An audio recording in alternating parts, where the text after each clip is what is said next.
এই জাদুবিদ্যা সত্য। এবং এখনকার অনেক ভণ্ড যে কবিরাজগুলো বের হয়েছে, এরা জিনকে তাবে করে নিয়ে এই জিনদের মধ্য দিয়ে মানুষের মধ্যে জাদু ছড়িয়ে দিয়েছে, এবং এর ফলশ্রুতিতে বহু পরিবার ধ্বংস হয়ে যাচ্ছে। এই জাদুবিদ্যা সত্য।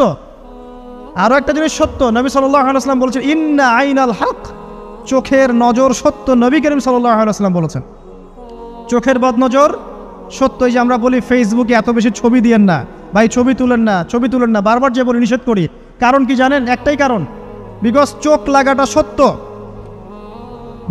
মানুষের চোখ লাগে, এই কথা শুনলে অনেক মজুমদাররা হাসবে না? কথা বুঝতে পারেন নাই? কিন্তু এটা সত্য, কারণ নবী করিম সাল্লাল্লাহু আলাইহি ওয়াসাল্লাম যা বলেছেন সাদাকাল্লাহু ওয়া সাদাকা রাসূলুহুল কারীম, নবী যা বলেছেন, আল্লাহ যা বলেছেন চিরায়ত সত্য, এর বাইরে কোনো সত্য আছে? আচ্ছা দেখেন, আমি বললাম যে জাদুবিদ্যা সত্য। এই জাদুবিদ্যার চর্চা মানুষ করে, এখনও করে, এবং এই জাদু দিয়ে মানুষের ক্ষতি করার জন্য জিনের প্রয়োজন হয়, দুষ্ট জিন। এই জিনগুলোকে মানুষ তাবে করে মানুষের ক্ষতি করার চেষ্টা করে। দেখবেন এখন গ্রামে গঞ্জে শহরে সব জায়গায় ছড়িয়ে পড়েছে না? দেখবেন, খুব সতর্ক থাকবেন। আমি পরে সলিউশন বলছি আপনাদেরকে। আরেকটা বলেছি, নবী সাল্লাল্লাহু আলাইহি ওয়াসাল্লাম বলেছেন চোখের বদনজর এমন সত্য যে একটা উটকে এই রান্নার ডেকচির মধ্যে ঢুকাই ফেলতে পারে। মানে একটা উট খুব সুন্দর ভালো, আপনি দেখছেন মাশাআল্লাহ বলেন নাই, নজর লেগেছে, উটটা মারা গেছে দেন, তারপর তাকে জবাই করে খেয়ে ফেলতে হয়েছে। একজন সাহাবী গোসল করছিলেন, গোসল, এটা হাদিস সহিহ, এই যে আলেম ওলামা যারা আছেন তারা জানেন যে এই হাদিস সহিহ। একজন সাহাবী গোসল করছেন, তার গায়ের চামড়াটা খুব সুন্দর ছিল, একদম স্কিনটা অনেক সুন্দর থাকে না এমন কিছু মানুষ? আচ্ছা, এখন আরেকজন সাহাবী এই গোসল দেখছেন দূর থেকে, দেখে বলছেন যে কি চমৎকার তার শরীরের রংটা, যেন কুমারী নারীর মতো, অনেকটা এমন একটা কথা তিনি বলেছিলেন। সাথে সাথে এই সাহাবী অজ্ঞান হয়ে পড়ে গেছে। কোন সাহাবী? যিনি গোসল করছিলেন। এটার আপনি কোনো ব্যাখ্যা দিতে পারবেন না তো, এখানে কোনো সায়েন্স দিয়ে বা মেডিকেল সায়েন্স দিয়ে আপনি কোনো ব্যাখ্যা করতে পারবেন না। একটা ব্যাখ্যা দিতে পারেন, কিন্তু কেন সেটা হলো সেটা আপনি অ্যান্সার খুঁজে পাবেন না। তো নবী সাল্লাল্লাহু আলাইহি ওয়াসাল্লামের কাছে নিয়ে যাওয়া হলো তাকে। তিনি বললেন যে এই ব্যক্তির ব্যাপারে কি কেউ ভালো মন্দ কিছু বলেছিল? তখন একজন সাহাবী বললেন হ্যাঁ, অমুকে বলেছে এর স্কিনটা অনেক সুন্দর, ওকে ডেকে নিয়ে আসুন। ওকে ডেকে আনা হলো। ডেকে আনার পর নবীজি তাকে অনেক শাসালেন, তোমরা তোমাদের ভাইদেরকে কি মেরে ফেলতে চাও? তখন এই সাহাবী তো অবাক, আমি আবার কখন মারতে চাইলাম ইয়া রাসূলুল্লাহ? আমি তো মারতে চাই নাই, আমি তো খালি বলেছি যে তার গায়ের রংটা অনেক সুন্দর। তখন তিনি বললেন কেন তুমি সুবহানাল্লাহ বললে না, কেন তুমি মাশাআল্লাহ বললে না? যখন মাশাআল্লাহ বলবেন, সুবহানাল্লাহ বলবেন, নজরটা লাগবে না। আর যখন আপনি মাশাআল্লাহ বলবেন না, সুবহানাল্লাহ বলবেন না, দেখবেন নজর লেগে গেছে। আপনি বিশ্বাস করেন ব্যবসা খুব ভালো চলছে, মানুষ বলল যে বাহ তোর তো ব্যবসা হেভি, লালে লাল শাহজালাল, ঠিক আছে, দেখবেন আপনার কেনা বেচা বন্ধ হয়ে গেছে। এরকম হবে, আমার কথাটা বিশ্বাস করেন।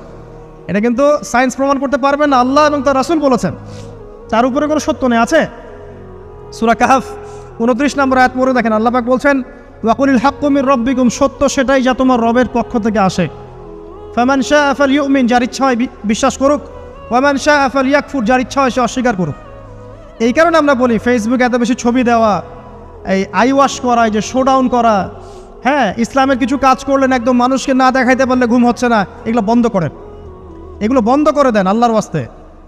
অফলাইনে কাজ করেন, নিজেকে গোপন করার চেষ্টা করেন। যত বেশি মানুষের কাছে নিজেকে এক্সপোজ করবেন, কাজের বরকত কমে যাবে, কাজের বরকত কমে যাবে, চোখ লাগবে, নজর লাগবে। এবং চোখ লাগা বদ নজরে বহু আলেম আস্তে আস্তে মাঠ থেকে মাইনাস হয়ে গেছে না? যায় নাই? এখন কি আলেমদের সংখ্যা বেশি না কম? যত দিন যাবে আলেমের সংখ্যা আরও কমে যাবে। নবীজি বলেছেন আলেমদের সংখ্যা কমতে থাকবে, মানুষ জাহেলদেরকে আলেম বানিয়ে নেবে।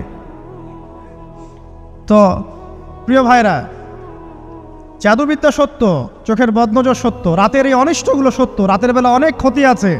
এই জন্য নবীজি বলছেন বাচ্চাদেরকে বাইরে বের করো না, এবং তোমরাও রাত যখন গভীর হবে তখন এদিক ওদিক ঘোরাফেরা করো না। দেখবেন রাত যত গভীর হয় আমাদের শহরগুলো তত জীবিত হয়, তাই না? তাই না? রাত যত গভীর হচ্ছে শহর তত জীবিত হয়। চায়ের দোকানে আড্ডা বেশি, ওই সিনেমা দেখছে, টিভি দেখছে, ক্যারাম খেলছে, লুডো খেলছে, ঘুম নাই। ঘুম কখন? ফজরের আগে আগে। ফজরের নামাজ কিন্তু নাই, ফজরের ঠিক আগে আগে, আবার ওই যে জোহরের নামাজের সঙ্গে উঠতেছে।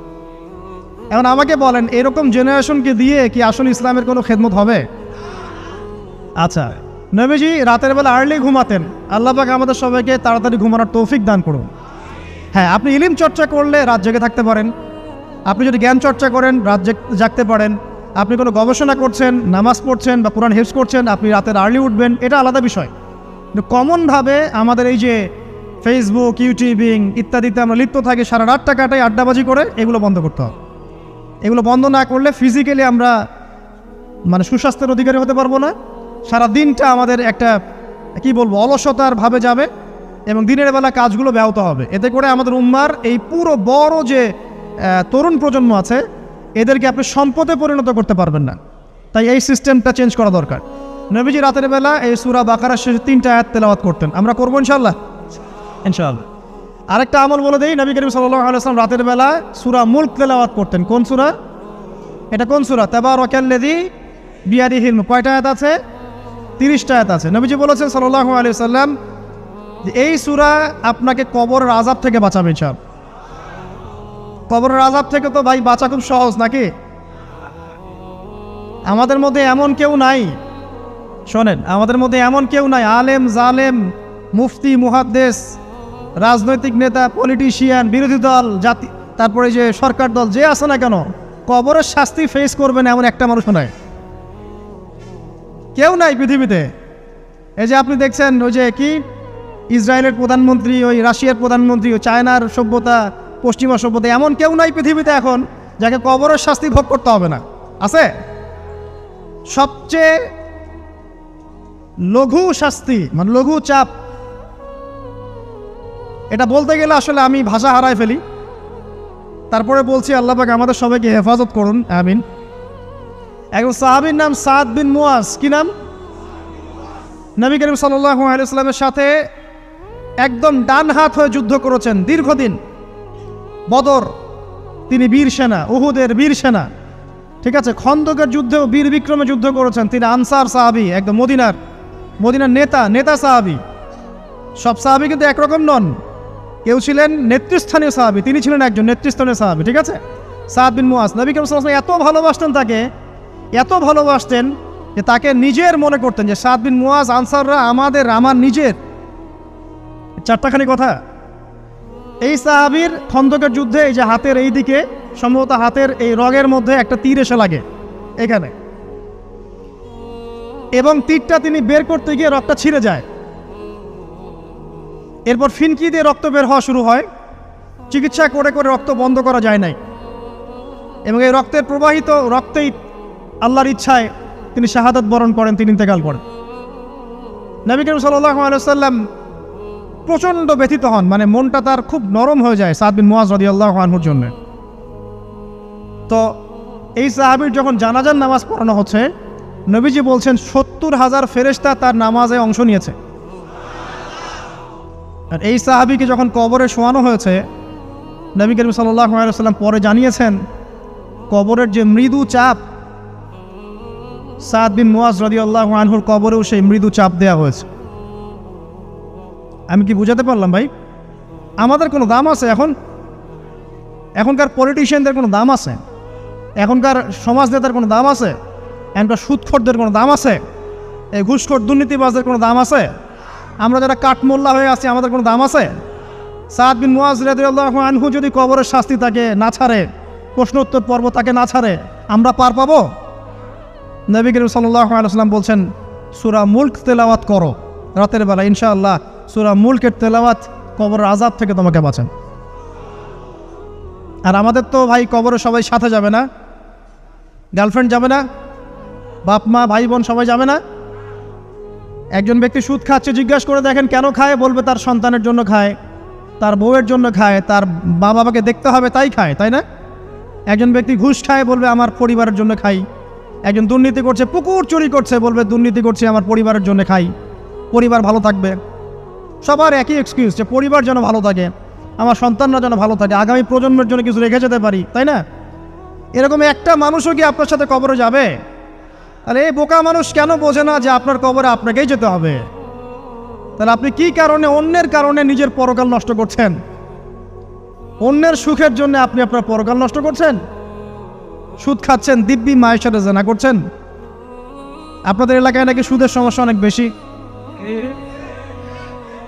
কয়েকটা হাদিস বলে দেই, আমি ওদেরকে আক্রমণ করতে আসি নাই, আমি শুধু তাদেরকে 3টে হাদিস শোনাতে এসেছি। 1 নম্বর হাদিস শোনেন। আল্লাহর নবী মুহাম্মদ সাল্লাল্লাহু আলাইহি ওয়াসাল্লাম বলেছেন, সুদের পাপের 73টা শাখা আছে। কয়টা? কোনো হাদিসে 70টাও আছে, কোনো হাদিসে 73টা আছে।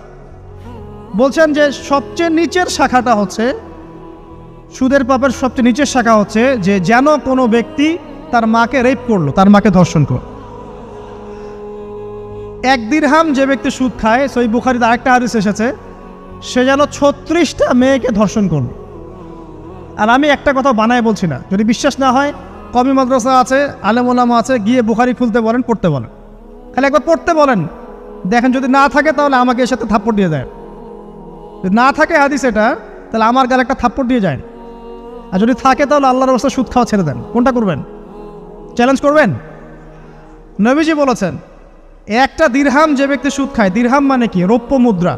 এটা এখন দেখতে পারবেন না, জাদুঘরে আছে।